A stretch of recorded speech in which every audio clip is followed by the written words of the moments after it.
मानता हूँ majority community को बाहर आने की ज़रूरत है, उनको अपना स्टैंड बताने की ज़रूरत है कि हम किसी भी तरीके से जस्टिफाई नहीं करते हैं ऐसी किलिंग्स को, सो दैट कि हमारे आने वाला जो भाईचारा है स्टेट का या हमारे देश का, वो भाईचारा बना रहे। अगर पहले दिन किलिंग्स हो गई, एडमिनिस्ट्रेशन को उस एरिया को पूरा न्यूट्रलाइज करके कॉर्डन करके वहाँ का वो सब हिसाब देखिए कि यहाँ पे कुछ ऐसा तो रखा तो नहीं, तो ये प्रोटोकॉल्स थे। ये अल्लाह का शुक्र है कि वहाँ पे ज़्यादा गैदरिंग नहीं थी, वहाँ पे ज़्यादा पब्लिक नहीं था, वरना मुझे लग रहा है 100-150 से ज़्यादा किलिंग्स वहाँ पे हो जाती। जानने की कोशिश करेंगे कि आज आप किस मुद्दे पे यहाँ आए हैं। जी, आज हम राजौरी में जो रिसेंटली एक अटैक हुआ है जिसमें 5 सिविलियंस की डेथ हुई है, उस दर्दनाक हत्या के ख़िलाफ़ हम यहाँ पहुँचे हैं, उस कंडेम करने के लिए उस इंसिडेंट को। और हमारा मेन मकसद यही है कि जहाँ पे भी इंसानियत का कत्ल हो रहा है, जहाँ पे इनोसेंट लोगों की हत्या हो रही है, उसके खिलाफ़ खड़ा हुआ जाए। बीइंग अ सोशल एक्टिविस्ट मैं मानता हूँ ये किसी भी तरीके से जस्टिफाइड नहीं है, चाहे किसी भी देश की, किसी भी स्टेट की, किसी भी प्रकार की मूवमेंट हो, किसी भी मूवमेंट के लिए जस्टिफाइड नहीं है कि इनोसेंट लोगों को टारगेट किया जाए। और मैं मानता हूँ कि ऐसे इंसिडेंट से जो है वो दो कम्युनिटीज़ के बीच में एक रिफ्ट पैदा होती है, चाहे हिंदू सिख हो, चाहे मुस्लिम सिख हों, चाहे मुस्लिम हिंदूज़ हों।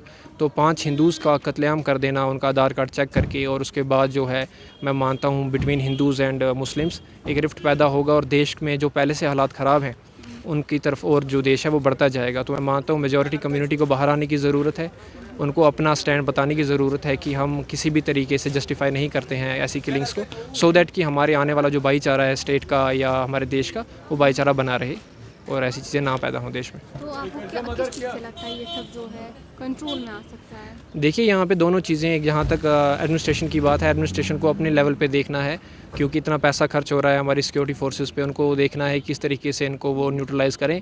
और ऑन द अदर हैंड हमें being responsible citizen of this country, हम सबको आपसी एकता को बरकरार रखने के लिए हमें अपने इस चीज़ पे, इन जो हमारे अलग अलग धार्मिक हमारे लीडर्स हैं या पॉलिटिकल लीडर्स हैं, उनको बाहर आने की ज़रूरत है, सो दैट कि कम्युनिटीज़ के बीच में भाईचारा बना रहे, क्योंकि दोनों हाथ से ताली बजेगी। खाली एडमिनिस्ट्रेशन पे सारी चीज़ें हम थोप नहीं सकते हैं, हमें आपसी भाईचारे को कायम रखने के लिए अपने बिहाफ पे भी बाहर आने की ज़रूरत है।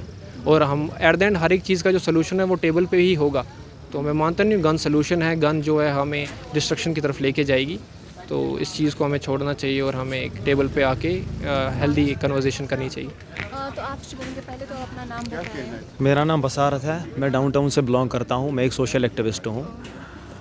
चाहे हिंदू हो, चाहे मुस्लिम हो, चाहे सिख कम्युनिटी से बिलोंग करना हो, हम इंसान हैं। और इंसान का कत्ल करना ये किस मज़हब में लिखा है?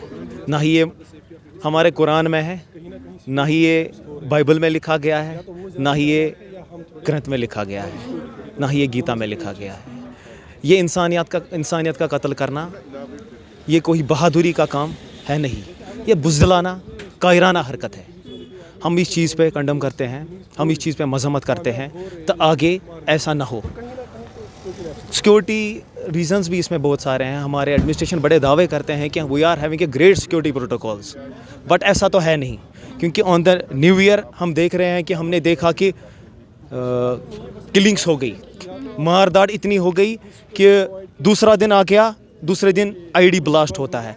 अगर पहले दिन किलिंग्स हो गई, एडमिनिस्ट्रेशन को उस एरिया को पूरा न्यूट्रलाइज करके कॉर्डन करके वहाँ का वो सब हिसाब देखिए कि यहाँ पे कुछ ऐसा तो रखा तो नहीं, तो ये प्रोटोकॉल्स थे। ये अल्लाह का शुक्र है कि वहाँ पे ज़्यादा गैदरिंग नहीं थी, वहाँ पे ज़्यादा पब्लिक नहीं था, वरना मुझे लग रहा है 100-150 से ज़्यादा किलिंग्स वहाँ पे हो जाती। हम राजौरी के उन फैमिलीज़ के साथ हमदर्दी रखते हैं, दिल से हमदर्दी रखते हैं, हम उनके साथ शाना बशाना खड़ा है। Thank you so much.